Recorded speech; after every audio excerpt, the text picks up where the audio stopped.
Selamat datang dan selamat bergabung di podcast Epistema.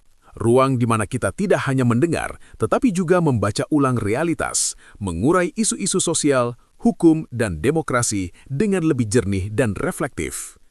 Dalam beberapa tahun terakhir, ruang kritik di Indonesia menjadi arena yang semakin kompleks.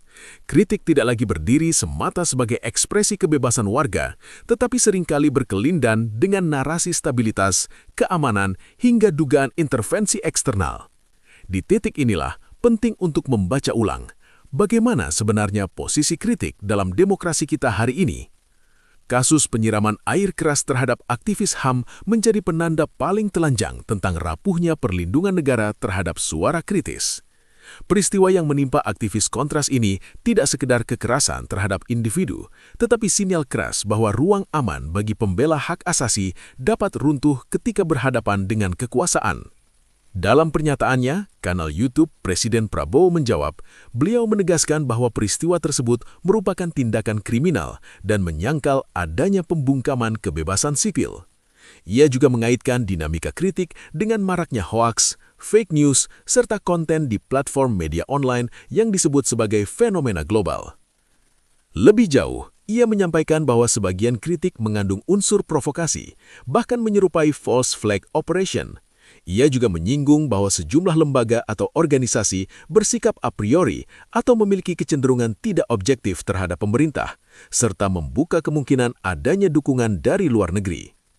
Dalam kerangka ini, muncul kekhawatiran tentang pola color revolution dan regime change, yakni perubahan kekuasaan yang didorong oleh mobilisasi opini publik, tekanan sosial, dan dinamika politik non-elektoral yang dianggap memiliki keterkaitan dengan kepentingan eksternal.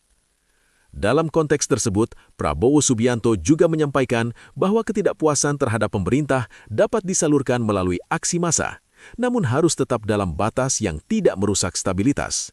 Ia menegaskan bahwa jika masyarakat tidak menyukai kepemimpinannya, maka mekanisme demokratis tersedia, termasuk melalui pemilu berikutnya pada 2029.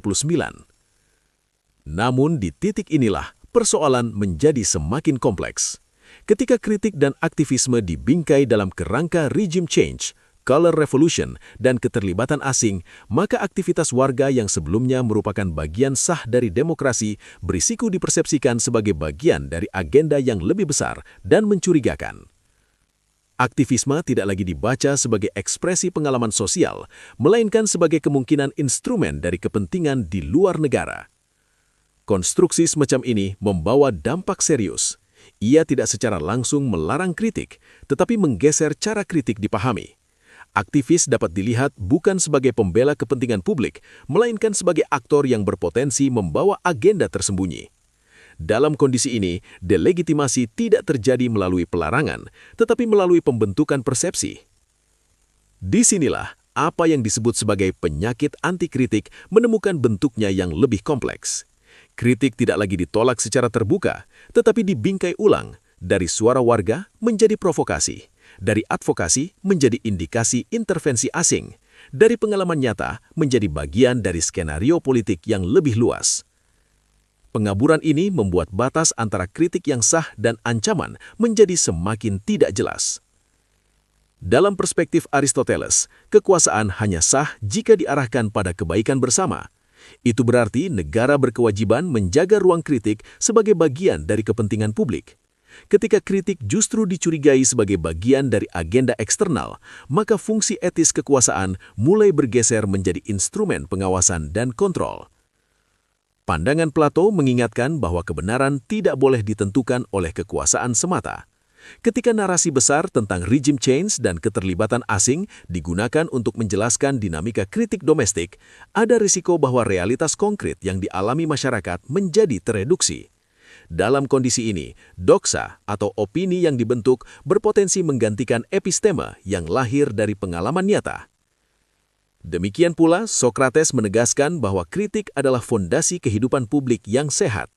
Ketika kritik dipersempit melalui kecurigaan struktural, maka ruang dialog kehilangan esensinya.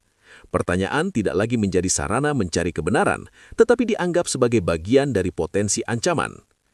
Dalam kerangka ini, pernyataan tentang stabilitas, aksi massa, hingga rujukan pada mekanisme elektoral 2029 menunjukkan penekanan pada prosedur formal demokrasi.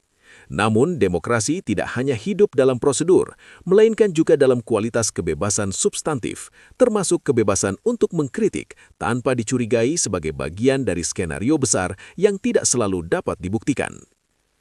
Aristoteles akan melihat kondisi ini sebagai krisis etika dalam komunikasi kekuasaan.